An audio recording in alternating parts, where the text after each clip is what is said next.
Yun mga idol, welcome back again dito sa ating YouTube channel. For today's video, pag-uusapan natin yung coming soon na Mountain Peak Striker 2024 model.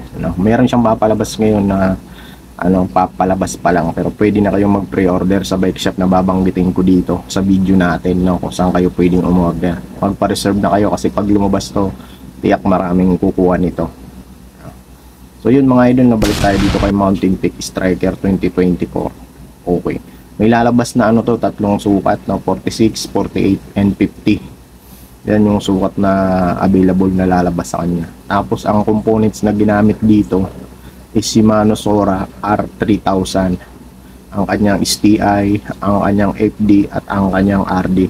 Shimano Sora R3000 ang pinabit sa kanya. Kaya tinawag siyang Mountain Peak Striker R3000 700C Sora. Okay, yan yung specs na kinabit sa kanya. Sa kulay, mayroon tong 4 na kulay na lalabas. Hindi ko alam kung ibabagsak to sa isang bike shop lahat ng kulay, kasi pag bago, alam naman natin limited mga stocks niyan. Kalamihan limited lang muna ang mga lalabas na stocks niyan. Ito yung mga available na kulay nandyan sa video natin.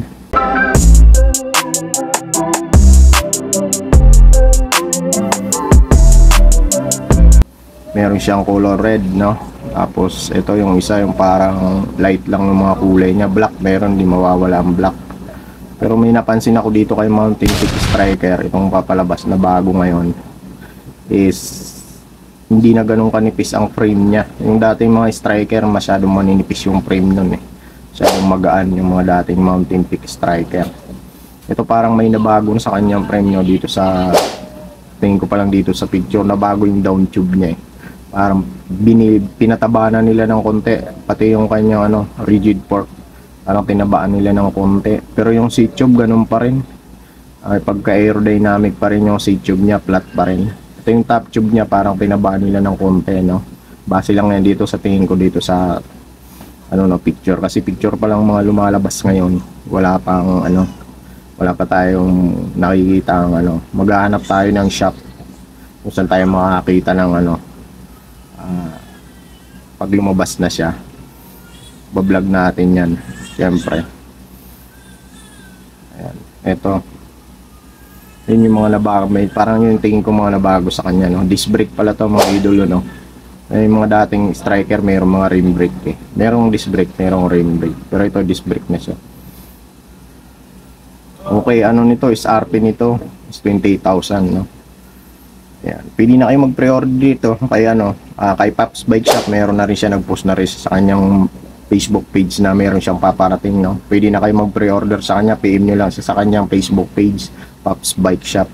At dito naman sa Quiapo, meron din kay Clyde Clean Bicycle Store, Pwede rin kayo mag-dito, PM. Active naman ang Facebook page nito ni Clyde Clean. Pwede kayo na sa kanya, katabi, o kaya alam ko kay Pops Bike Shop, may down payment. Kung gusto nyo magpa-reserve, may down payment sa kanya. Check nyo FB page niya, nandun nakapost sa kanya. Hindi ko alam kung magkano hinihingi niya down payment, pero meron.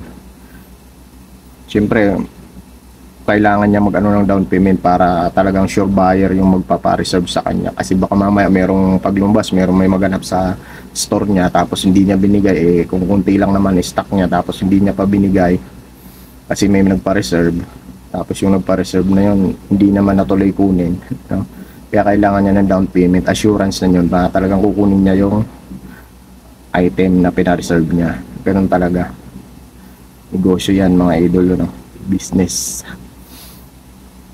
Okay, dito kay Clyde Clean, sa Quiapong location nito ni Clyde Clean, check nyo lang yung FB page niya, lagay ko na lang dyan sa screen natin FB page niya. Si Clyde Clean may rin to, Facebook page, napaka-active ng Facebook page din ito. Hindi ko nabablog ang shop nito ni Clyde Clean, yung isang shop nila yung nabablog ko yung Clark Lane, yun, magkapatid kasi to dalawa na to, yun lang yung lagi ko nabablog. Ito si Clyde, hindi ko masyadong nabablog to kasi busy to lagi dun sa nila, nahiya ako pag masyadong may mga maraming ginagawa, hindi tayo sumisingit. Ang mga bank online nila, cash on delivery, bank transfer, GCash, deliver, meron din to. Tawag na lang kayo sa number nandyan sa Check nyo na yung page nila, nandun yung mga ano nila, cellphone number nila, o kaya ano, phone ano nila, number, at telephone number meron din. Ayan mga idol, no, kung naghahanap kayo ng ano, road bike ngayong taon na to, at gusto nyo bumili ng road bike, abangan nyo na to si Mountain Peak kung pasok to sa budget nyo. Ang ganda lang kayo ng mga around ano, 30k, pero may sukli pa yan sigurado. Mga 30k, maganda ka ng mga 30k no. Sa RP kasi 28,200 eh, sa RP pa lang yun. Pero walang 30k yan pag naano nyo yan, sigurado na yan. So yun mga idol, hanggang dito na lang muna, ito lang muna video natin. Let's go, ingat kayo palagi, God bless, peace.